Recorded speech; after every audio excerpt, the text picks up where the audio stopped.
Welcome to the startups.com workshop on founder self-care. And this is about how to optimize your life for productivity and resilience. As I was saying, we did a survey yesterday in the startups.com community on what is the top skill all founders must have. And 75% said adaptability and resilience. Now, I didn't say adaptability and resilience. I said leadership, but I was definitely not in the majority. And that's what everybody's, thinking about these days. And this is a very important topic for me for a couple reasons when it comes to the entire concept of, optimizing life and productivity and resilience. So before, one of my startups, actually the startup that sort of blew apart to bring me to startups.com, was all about emotional intelligence, social emotional learning, performance psychology, all those things. We had game dynamics to brain science. And so we're gamifying this whole brain optimization thing for kids and all that stuff. And then just for me, myself, I am neurodivergent. So I don't have an atypical brain. And that has caused me significant strain and challenges through the years, mainly because of not being able to understand myself and the pressures that happened and, growing up the way that I did. And so there were times where I was almost near the end, just thinking about it, multiple times through my career as a startup founder. And I have done a lot of work, self-work, self-care work, personal development to address these issues and continue to do this to this day. My background, so I am certified as an executive coach, and one of my specialties where I was trained and certified was all about the brain science of high performers and specifically how emotions affect the brain. So you're going to get a lot of brain sciencey stuff today, and we're going to talk about some of the tips and techniques that I've used through my career to help me gain maximum productivity and resilience. It's just optimizing the brain, making sure your hardware is current, your software, your OS is updated in the brain, etc.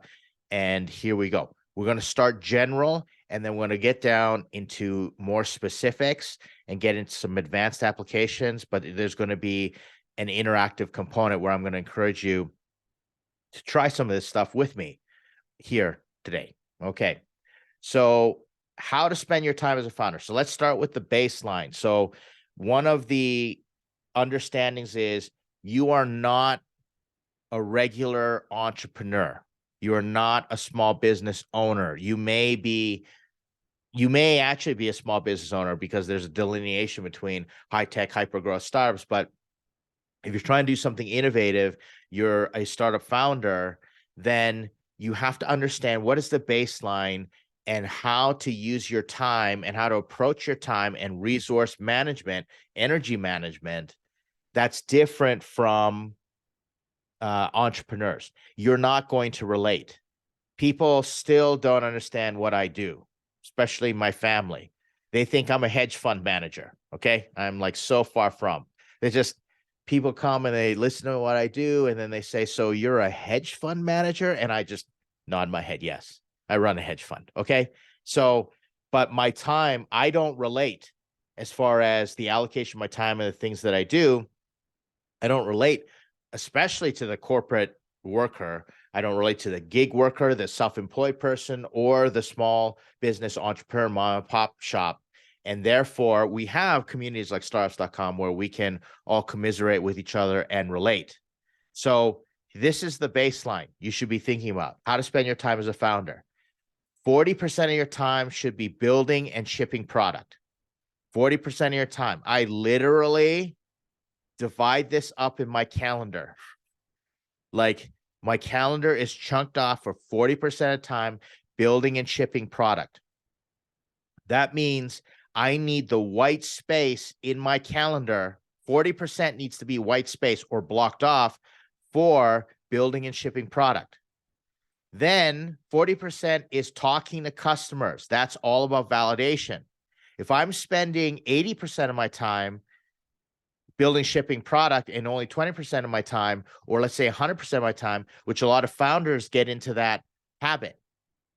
So what happens is founders just want to build. So what they do is they build, and then they go talk to customers. Well, that doesn't work. I've had founders spend $150,000 of their retirement money in 3 months to build something that nobody cares about. Doesn't make a single dollar, no users, everything like that. Well, it's an easy fix. If you would have just got validation and talked to customers while you're building, then you'd get a continual feedback loop, which is the Lean Startup method: build, measure, learn. Right? Which in my field, organization development, something called action research. No action without research, no research without action. It's a quick iterative process. So we allocate our times, and that's going to reduce the stress that you have. I'm just going to be straightforward with you. It's going to reduce the cognitive load because you're getting feedback instead of stressing and worrying about, is my product going to sell? Is it going to work, etc. I talked to a young founder last night, and he said, I've been working on this since grade 10. He's pretty young. And I'm so excited, ready to launch in May. And he said, how do I launch and get customers? I said, well, who have you shown this to? Like, have you done any pre-landing page, anything like that, built a list? No, I haven't. It's just going to launch. Inside, I winced. And I tried to encourage him, but I said, this is going to go wrong in so many different ways because it's very rare. I think almost impossible for you to nail it on the first iteration. So 40% of their time, and this is what all the top founders do, they prototype and they get feedback and all that good stuff. So 40% of the time talking to customers, and it should be equal, build, and then spend the equal amount of time showing people what you build, talk to them about it, pitch your idea, all that stuff. And that's just going to help you. It's going to reduce the cognitive load and make you more productive and effective. Then you should be spending 20% of your time in self-care. So that's what what I did not do. And, end of last year, I knew I was gaining weight.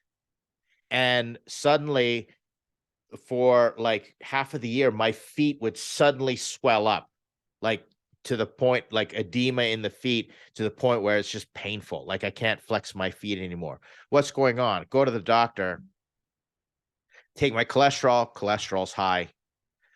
And they take my blood pressure and they say, you have stage 2 hypertension. Based on your cholesterol and all these things, you are a stroke waiting to happen. And so then I went through this little intervention thing. I went back and they were like, okay, you got your cholesterol down. There's a little spike, and I was eating the wrong diet. And they said, it wasn't your cholesterol. You're just under so much stress.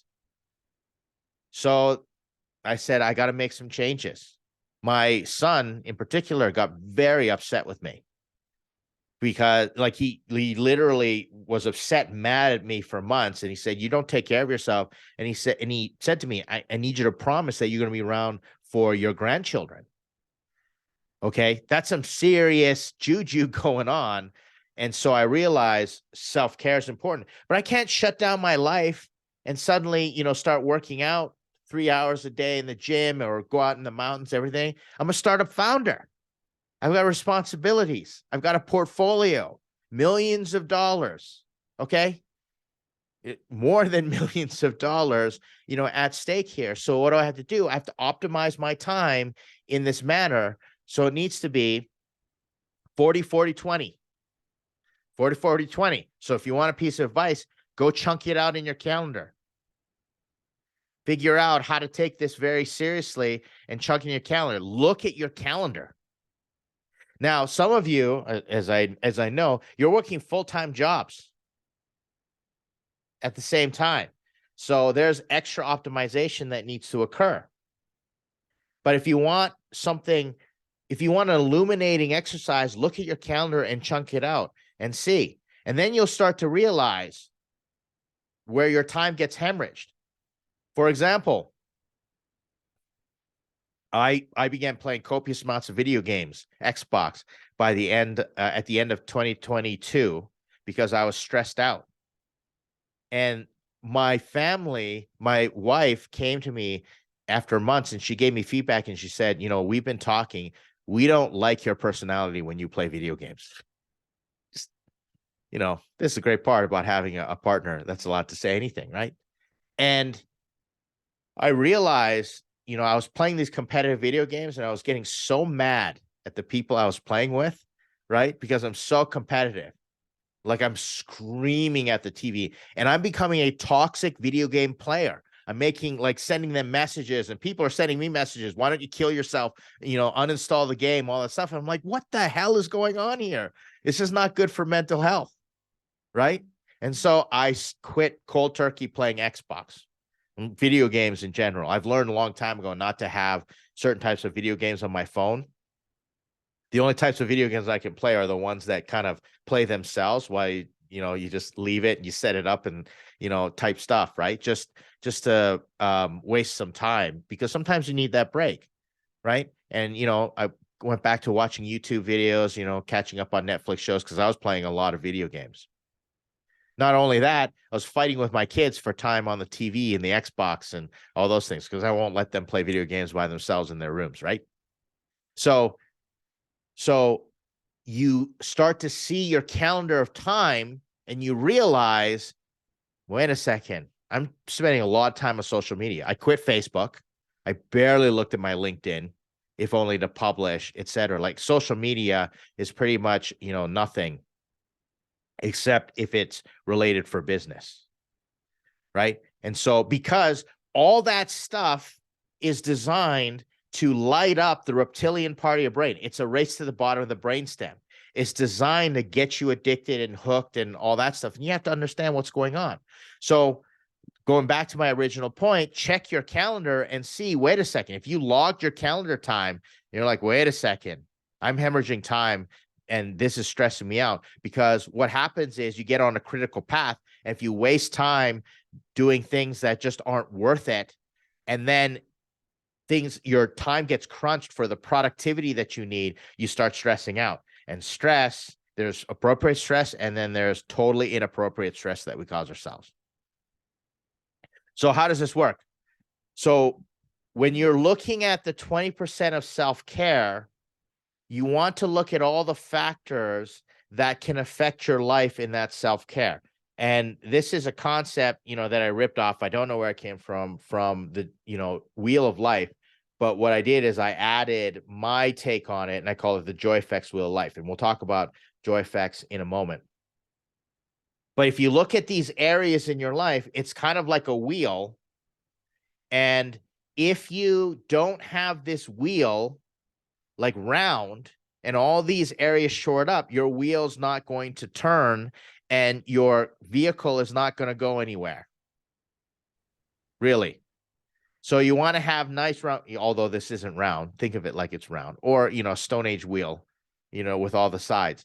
But if one is weak, then the wheel's going to either break, the whole thing's going to break, or it's not going to roll very well. So you look at this whole wheel and you go, these are the areas that I have to pay attention to in that 20%. So now productivity becomes so much more important, because how do you optimize 20% of your time to focus on this? And we're talking about the emotional side, of it. Like even thinking about, should I be a founder? Should I just pack it up and give up my dream? That's cognitive load. That causes stress.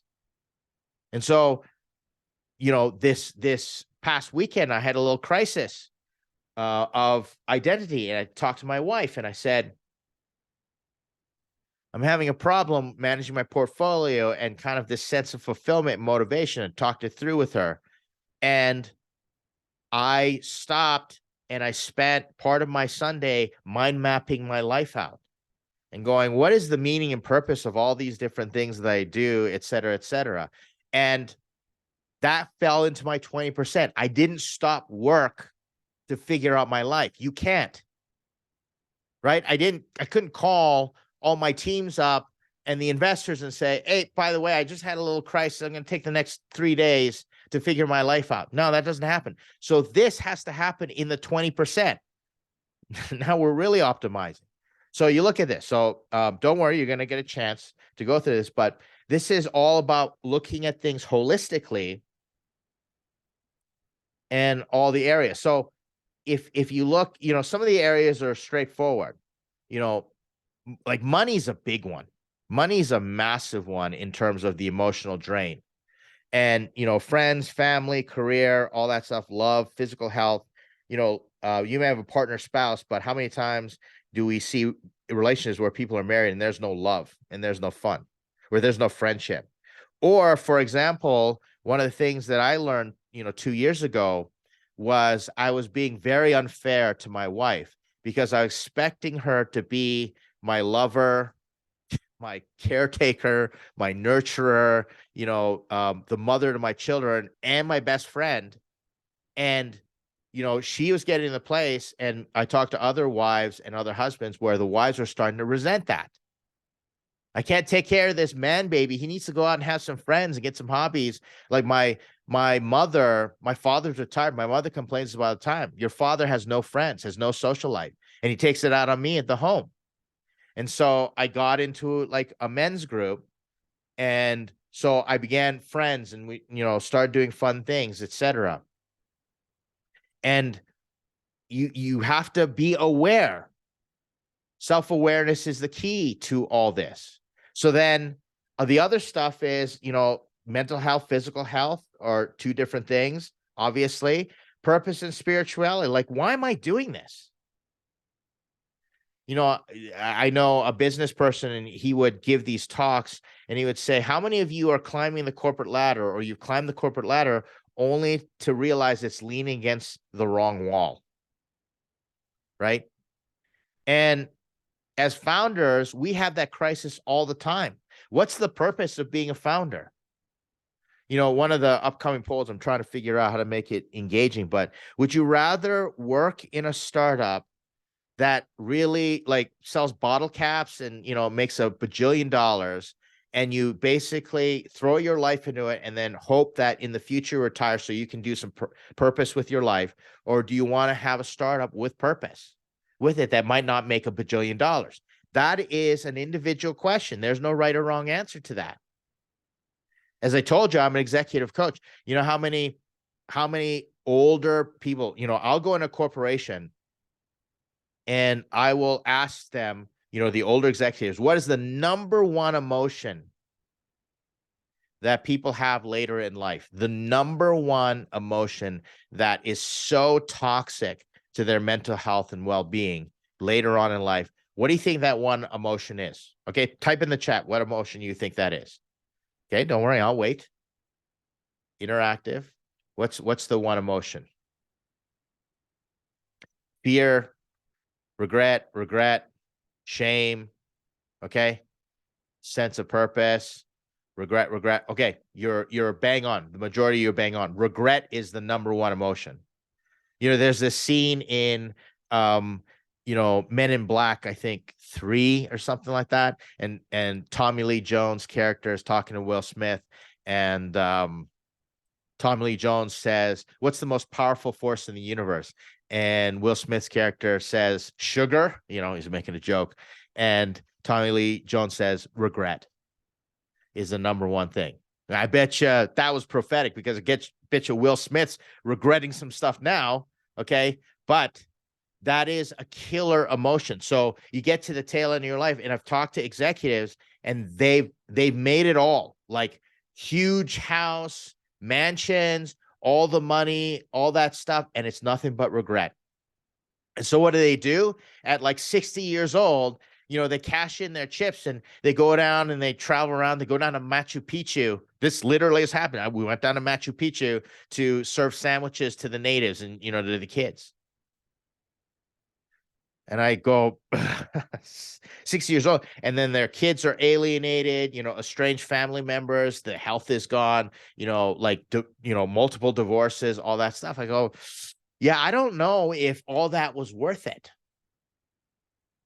I don't know if all that was worth it. So that's where I had to stop and recalibrate and say, what's the purpose?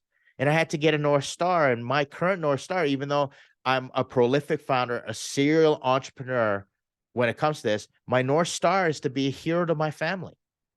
That is my number one North Star. My wife, I talked to her, and she is the chairman of my board, the biggest shareholder on my cap table, my emotional, spiritual, relational cap table. And when she tells me, and she knows nothing about business, she could care less. She could care less about business. But when I talk to her, she'll say, what are we doing to prioritize the family and measure the cost of opportunity? And that's good for my mental health. So you look at this wheel and it's very illuminating if you go, wait a minute, where do I have strengths and where do I have weakness? So we're going to get to that in a moment. So let me just keep going and show you, explain, and load you up, because you're going to have opportunities to work on this after. There are 7 responsibilities that you have when it comes to managing the other stuff that, impacts your health. So for example, rest. So how are you resting? Rest is a skill. Rest is not a passive activity. Rest is a skill. How you rest is more important than how much you rest. Right? Rest involves being in a restful state of mind. Like there's resting, and then there's being restful. There's being rested. Right? And so I found certain hobbies that I have, and I'll just be very transparent. I doubt my son will listen to this, but one of the things that I do to rest is I smoke tobacco pipes. Okay. I don't smoke cigarettes and I don't smoke cigars. I love smoking tobacco pipes because it forces me. It's the same thing as cleaning. I get closure when I clean stuff, right? Like I'm the best cleaner in the house. When I want to clean, I go and clean and I organize, and there's a whole system behind it because I like closure, because startups and working with people, there's no closure there, right? But smoking a tobacco pipe, there's an art form in, packing the bowl and making sure, and, making sure your tobacco's at the right humidity, and cleaning and all this stuff. And like my mind goes in and, I'm smoking tobacco pipes. Well, there was a time where my son was experiencing mental health issues, and he always wanted to smoke tobacco pipes with me. And so on his 18th or 17th birthday, I let him smoke some tobacco pipe with me. And, we got a pipe, and together we bought it. And he said, this is the greatest gift. And, he loves it. Okay. He loves doing the talking with each other, etc. But guess what? My tobacco pipe smoking time was no longer restful, because I'm arguing with my kid. Like we're debating, and I'm dadding my kid while I'm trying to smoke tobacco pipe. It's not restful. So I had to come to terms with that. I had to say, my son is so freaking selfish that he's taking my rest time, away from me. I had to find other ways to do it. And so now, working with a member here, startups.com, he's an osteopathic doctor, and he's giving me these rituals and, all this stuff. And we're getting on Zoom, and he's like showing me how to do certain breathing exercises and all that stuff. But my son, as I said, in the beginning, my son was in Korea for 3 weeks, and the weather just got nice. And I actually got out to smoke some tobacco pipe by myself. And oh my gosh, tobacco pipe with nice, black coffee, just, it was so great. So that's a responsibility. That is your responsibility. You are the leader in this. So there's rest. Next is how you eat. How you eat is so important. So because of my health challenges, as I was talking about, I went on something called the autoimmune protocol diet, where you eliminate all the stuff that could cause flare-ups and everything like that. And for, 60, 90 days. And, I had to cut out so much food, cut out coffee, and then you reintroduce food one at a time. I cut out coffee, no creams, no sugars, no artificial sweeteners, all this stuff. And then now I drink 1 cup of coffee like a week, maybe 2. because I reintroduced coffee. I realized I can't eat cheese, I can't have milk, all this stuff. I just had tomatoes for the first time in months. Right? Right. Yeah. And that's the thing. It's like, but the effect that it had on me, that I'm not drinking coffee in the first thing in the morning. Like, neuroscientists will tell you, drinking coffee within the first 2 hours of waking up is really bad for your brain. Very bad for your brain. And they also tell you, different things, like what you do first thing in the morning, when you're social media. If you're looking at your phone lying down, it's different stimulation than when you're looking at the phone, sitting up. Looking at your phone lying down is not healthy for you, especially first thing in the morning. These are things that I've learned. So I've had to change the way that I eat. I now do intermittent fasting. I eat and I try and do prolonged periods of fasting and different things like that. And I've lost 25 pounds.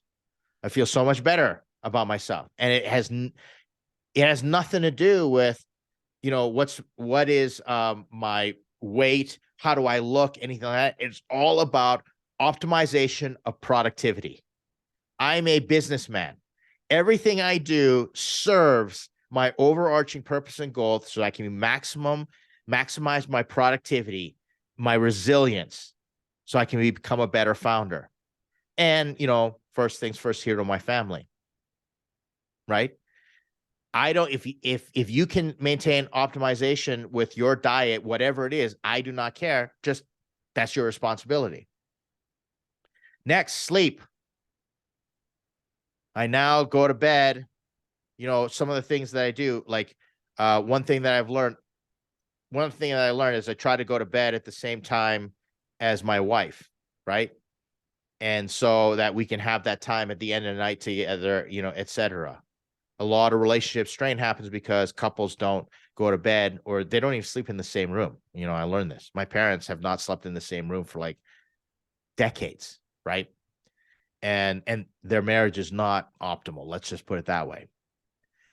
So you have to sleep. So now I get sleep, and that includes like napping and power napping. And sometimes I've learned set an alarm, 15-minute nap, all these things when I need it.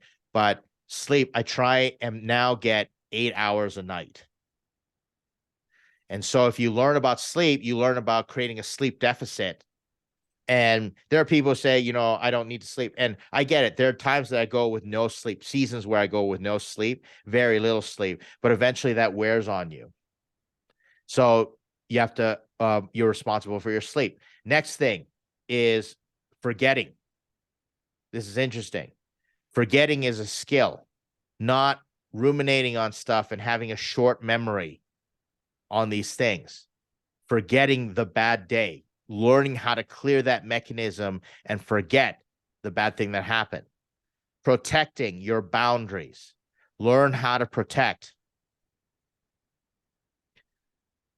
This is another important skill. If you don't value something, you're not going to put boundaries around it. Like if you had, a piece of a garden and you valued your garden, you're going to put a fence around it, you're going to cultivate and tend it. But if you don't, you're just going to have no fence and allow people to track through it, throw garbage on it, all that stuff. That's your life. So you have to protect your boundaries. You have to protect yourself. You have to learn how to do it. And you have to be okay with, I'm protecting my boundaries. I'm drawing a boundary here. You do not get to cross, infringe upon my time, give me grief about something, etc. Be inappropriate with me. All those different codependent behaviors. And this is where, I work with people, and I've been a victim. I've been a victim of narcissistic abusive relationships 2 times from a professional standpoint. One was an overt narcissist and one was a covert narcissist. It took me years to recover because I have something in me growing up, because, growing up in an Asian family and compliance was the key, and all these people would take advantage of me. So I had to learn to protect me. So I'd have business associates. I'd make a decision, and my therapist, I've been through hundreds of hours of therapy. My therapist would say, Ed, you always give excuses when you make a decision. If you and your wife make a decision, just say, this is the decision. Don't say, my wife said this, we were talking about it, because that's giving him all the reasons to, to take you on. It's the same thing when I was, community leader, and I was out, doing other types of work. And people would say, can we have a coffee? Can we have a lunch? I want to talk to you about this problem. And I would say, no, I'm sorry. I don't have time. I have to, go to this appointment, that appointment. And then they would say, well, are we a priority? What makes them more important than us? Et cetera, et cetera. And they would do it. So then I learned to just say, no, I'm sorry, my schedule doesn't allow it, and stop the conversation right there. So I have conversation with business associates and I make the decision. I'm done. I'm quitting. And they would say, how can you live with yourself? And you see what you're doing and, all that stuff. And I'm perfectly good with my decision. Thank you very much. Whereas before I would say, me and my wife are talking, I'm sorry, I have to do this. And they say, sorry, if you're sorry, then why are you doing this? And et cetera, et cetera. And are you sure you should be talking to your wife? And blah, blah, blah, blah, blah. Caused me more stress. So I had to learn this skill to protect my boundaries. That's my responsibility, not anybody else's, my responsibility. Balance. This is a sense of balance in your life. And that goes back to the 40-40-20. And I'm not talking about work-life balance the way that, you young kids talk about these days, you Gen Zers saying everything has to be equal and I need work-life balance and I'm going to put the minimum in at work, etc. It's like a symphony orchestra. Like in a symphony orchestra, there's like your wind instruments, your bass instruments, brass, percussion, etc. And at different times, they all play, and sometimes you got the flute solos and all this stuff, and you're going to be doing more of one thing than the other. But by the end of the orchestra, the end of the piece, it's all evened out, and that's what life is, and that's the balance of life. That's the equilibrium that you have to have. So my family fully recognized. There are times I say, I am gone. I will not be around for 3 days as I meet this deadline, right? I'm not seeing it like the whole trend of like minimum work Mondays and, all that stuff. Like, get that BS out of here. Like, holy millennial Gen Z BS. It's just, life doesn't work that way, especially for a founder. So you're responsible for figuring out what that balance is and understanding that there are different times that you have to focus and you have to spend all your time, and you're not going to feel like you're balanced. You're going to be leaning one way really hard to make that sharp turn. Finally, regulate. That is your responsibility, to learn to regulate your life. This is where you stay calm, you stay focused. You do not allow your emotions to get the best of you. You do not get triggered and start acting, really differently. You work, you do the work, you get in and you figure out your best self, and you figure out your shadow. What's the stuff that you've grown up with? What are all the, we all have a form of complex post-traumatic stress disorder because we've all grown up with imperfect lives, imperfect parents, imperfect social situations. So there's stuff that affects us. You got to learn to regulate that stuff. I'm not saying commit yourself, and you don't have to be perfect to be a founder. You have to regulate. I had a co-founder yesterday, conversation. He was not regulated a couple days ago, and he was saying some things, and I was like, we need to really figure this out. And I gave him some time, and thankfully he called me the next day and he was very regulated, back to his jovial, let's serve the customer self. But my goodness, I got worried, and I'm going to have a conversation with him saying, that situation that we had, I noticed there's some triggering there. Let's talk about what that looks like, because that's our responsibility. Okay, so those are your 7 responsibilities. So download the Wheel of Life now. I'm going to put the Dropbox link into the chat. Here we go. Okay, so there's my Dropbox link. So you can download the PDF of the Wheel of Life. All right, so this is for you. My gift to you. This is part of the workshop you didn't pay for. Okay, and you're going to download this Wheel of Life, and I just want you to have it open. Okay, just have it set aside, or, what have you, because you're going to have an opportunity to explore this. All right. This is an ongoing exercise. So here's the Wheel of Life. Okay, so what do you do? First step, evaluate each area and note your weakness and strengths. Okay, evaluate each area. And it's important to just come clean. Let me give you a pro tip here. To grow in life, to really grow, I'm talking like Olympian level performance, you need 3 things. Okay. You need to reflect. Learning does not happen during. Everyone says, oh, I'm an experiential learner, et cetera, learning by doing. No. It doesn't work that way. You experience, but learning gets locked in your brain when you reflect on it. Because how many people do you know that experience the same thing over and over again and they don't learn squat? Right? Also, you get learning fatigue if you're just learning, ingesting information. It's like, these days, I'm telling you right now, and this has nothing to do with physical, we are like 10,000 calories of information overweight every day. We take in so much information. I was talking with an expert and they were saying that, the problem when people get frustrated when they learn and they don't get to do and master. Right. And so then you have to do it, and then you have to reflect on it. The learning happens in the reflection. This is the reason journaling, what you learn, talking with people, having a reflection journey or reflection partner and saying, these are the things that I've learned, doing postmortems on stuff. That's where you really learn. So you need reflection. Then you need self-disclosure. Self-disclosure is saying, yeah, I'm a putz. This is where I zigged when I should have zagged. Yeah, I feel like crap right now. I'm dumb. The third thing you need is feedback. You need that trifecta. The problem is that there is no, I don't remember any of you get taken aside in elementary, junior high, high school and say, we're going to teach you how to reflect. And we're going to teach you self-disclosure. And we're going to teach you how to receive feedback. Most people have never learned to reflect. They don't reflect. I remember in China, I would go, hey, teaching emotional intelligence, I'd say, what's the emotion that you had, emotions that you had yesterday? Reflect upon them. And they go, why would I want to remember my emotions from yesterday? That's literally what people would say to me, right? And I say, well, how are you going to deal with that situation if it comes up again, right? And so nobody's learned how to reflect. People are horrible at self-disclosure because we are proud and we have ego. So you got to find people to trust so you can fully disclose. And then finally, learn to take feedback. All types of feedback, even the real harsh stuff. And guess what? This helps as a founder because you're going to get that from your customers.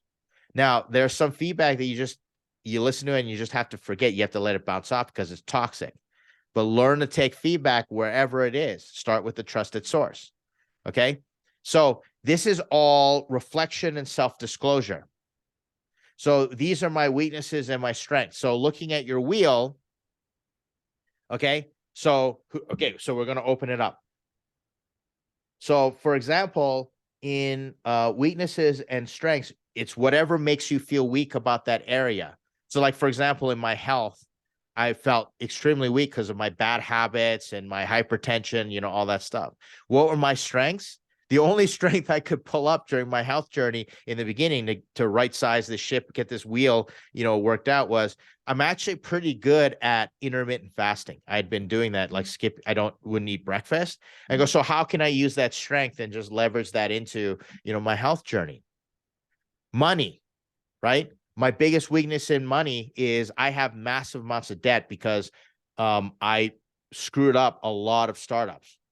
7-time funded founder, 2-time exit. That means I catastrophically failed 5 times. And that put me in personal debt. Right? That's my weakness. The strength that I have, and I'm just full disclosure. You notice how I'm just talking about it, like this is what it is. My strength is I have high income potential. I earn a lot more and I'm able to do it. So how do I lean into these things?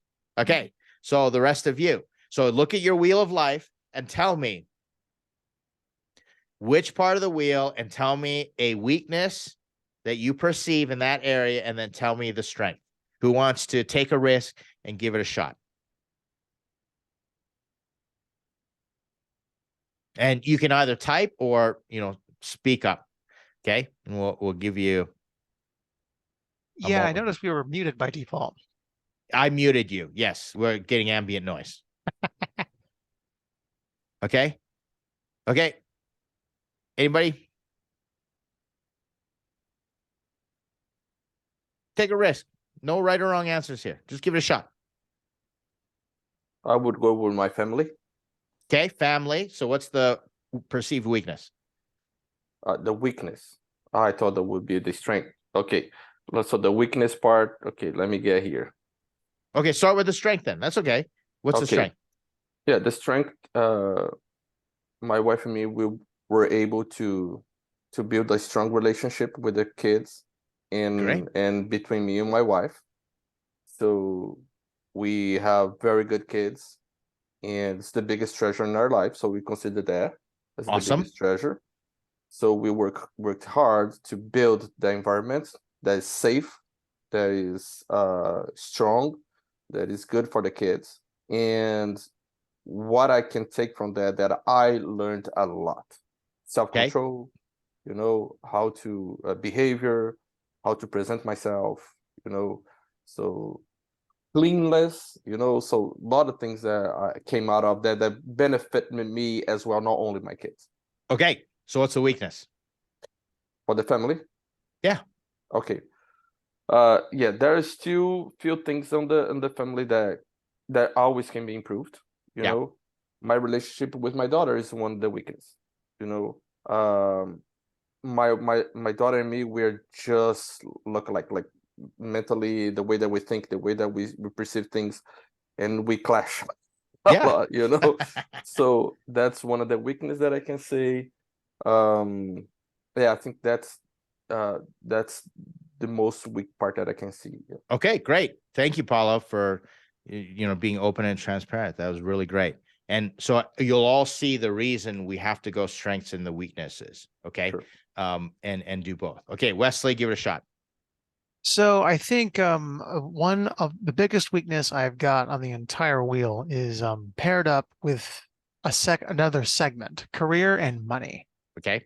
My biggest issue, one of my biggest stressors in my life is the fact that I'm out of the job at the moment. Okay. I'm solely going full time on my little side business here, and I know it does not make enough money right now for my living.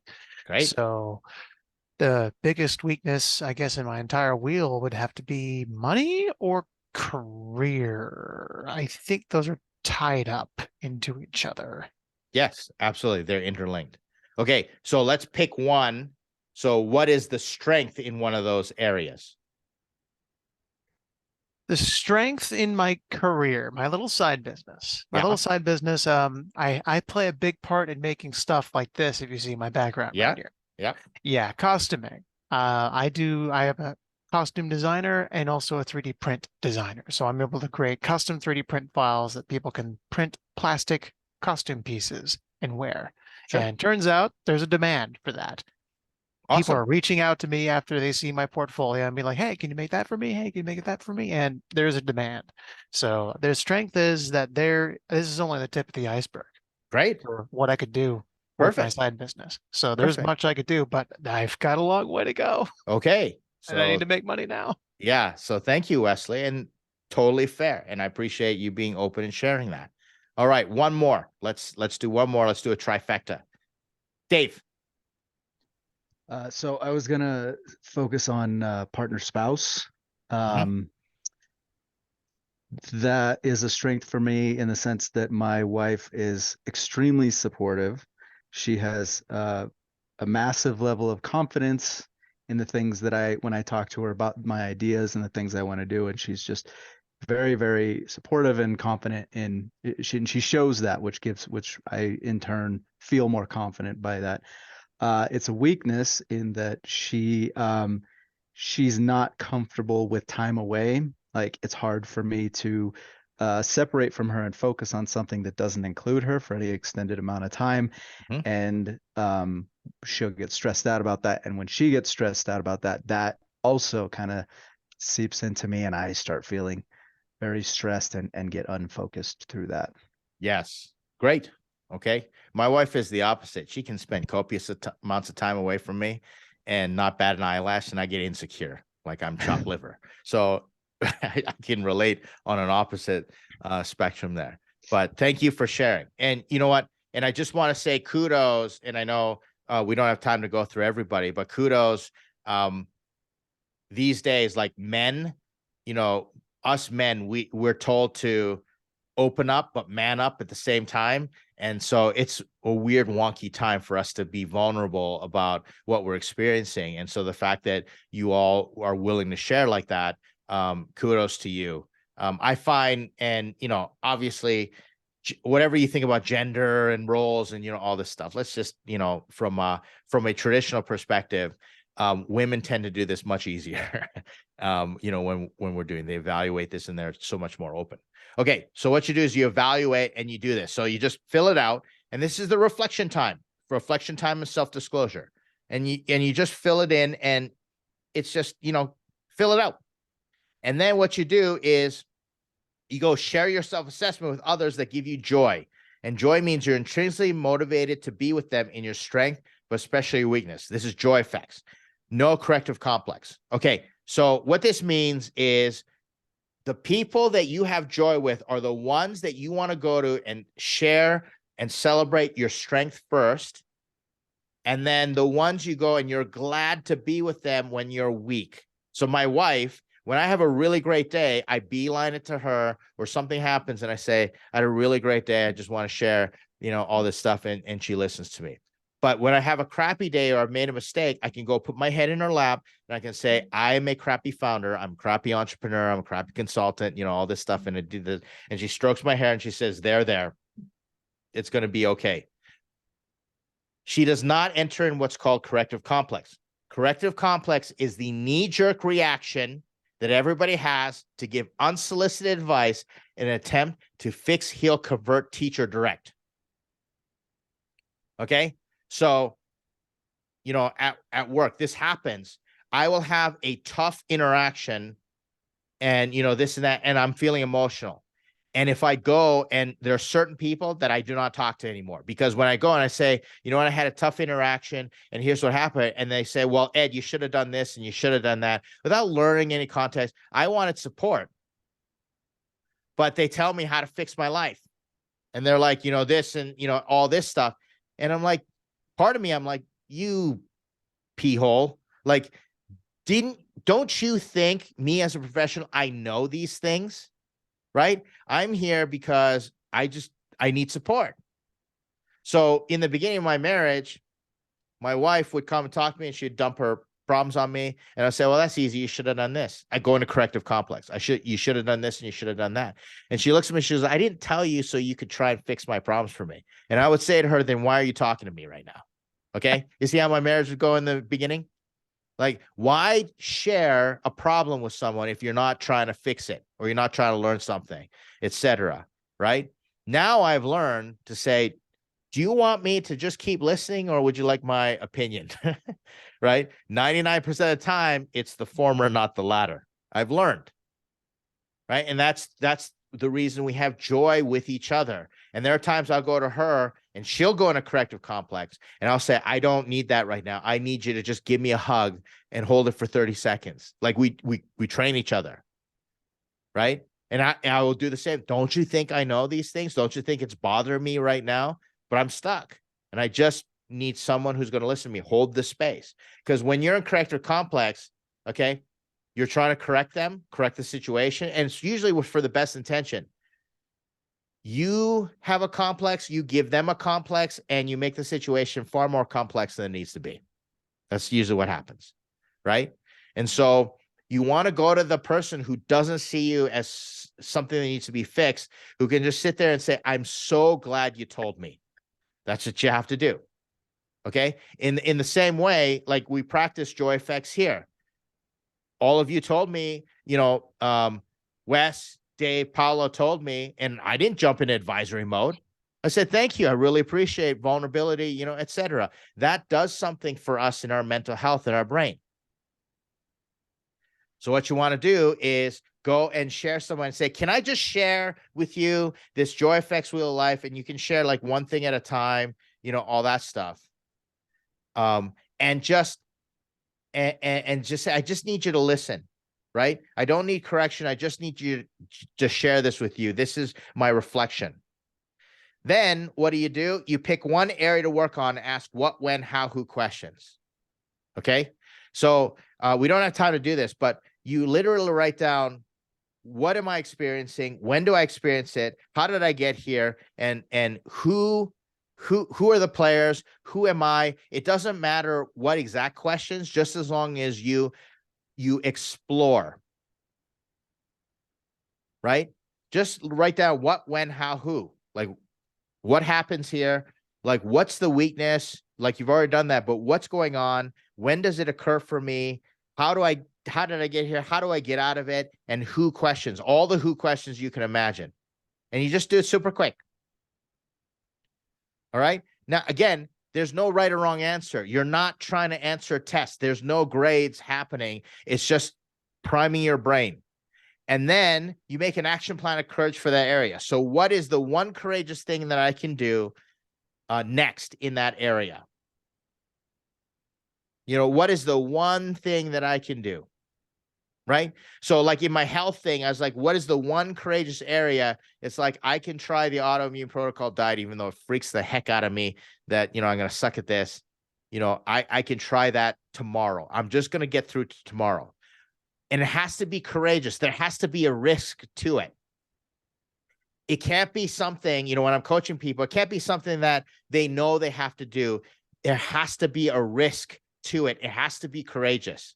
Something you've been procrastinating on. You're afraid it's going to go the wrong way. And you know, you boil it down. If you can't do the big thing, boil it down to a small little thing, a small little step, and try it. Then repeat as necessary for all other areas. And it's little victories as you go. Okay. And that's all you have to do. One, you know, maybe it's just that one critical conversation that I need to have and share my feelings with someone. That's it. That's all I'm going to do. And then what you do is you string together those little victories. And remember, this is falling in your 20% time. So you got to make this manageable. I'm not advocating, you know, like, again, this is not permission to take a week off and go find yourself and, you know, meditate and figure out the sound of one hand clapping. Okay. We don't have time for this, people. We're founders. So you got to optimize and you got to use these tools for the 20% of your time.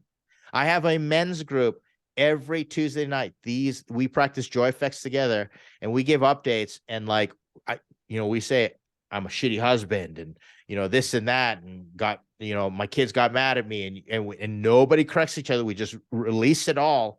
And we have that. And that is, you know, for 2 hours in a week. That falls in my 20% time. Okay. So that's how it goes. Now I'm going to end with this. There is a way, and you can watch this video replay after, but there is a way on how emotions affect each of these areas. Okay. And this is from my emotional intelligence training background, executive coaching. And it's actually the title of my upcoming book. I wrote, I don't even know where it is. I wrote one book called The Cortex Circuit, and then the follow would be The Cortex Integration, plug. But the whole thing that I'm working on is 7-system strategy for whole life emotional transformation. I'm looking at those areas. All right. So the emotions that you experience affect these areas. For example, we go all the way to shame and peace. When you feel shame, you can't regulate, especially toxic shame. But when you feel peace, you regulate. In fact, regulation leads to peace. Okay. You see how those emotions work. So you can think about it, but I would encourage all of you to go into emotional intelligence training if you can, you know, if you got some time to dedicate, but our emotions affect us. We have brains where when we think something, we start to feel something and then our bodies react.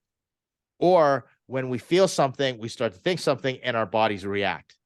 You know, our neocortexes are so big. We're the only mammals on the planet that can do this. We can reverse it. For mammals and, you know, animals, they have to see and sense something, and physically something has to happen, and then they experience the emotion. But we can go opposite. We can think something and we can feel an emotion, and that causes a physical manifestation, like we're really in danger when we're not, right? And so that's where your mind can play tricks on you. And that's the reason we train our brain with the emotions in the mind. All right. So there you have the overview. There's the workshop. I'm gonna stop record right now. If anybody's watching the replay, startups.com, make sure you attend your cohorts, blah, blah, blah. Get your advisory session, check out startups.com, yada, yada, yada. Okay, that's the end of the workshop.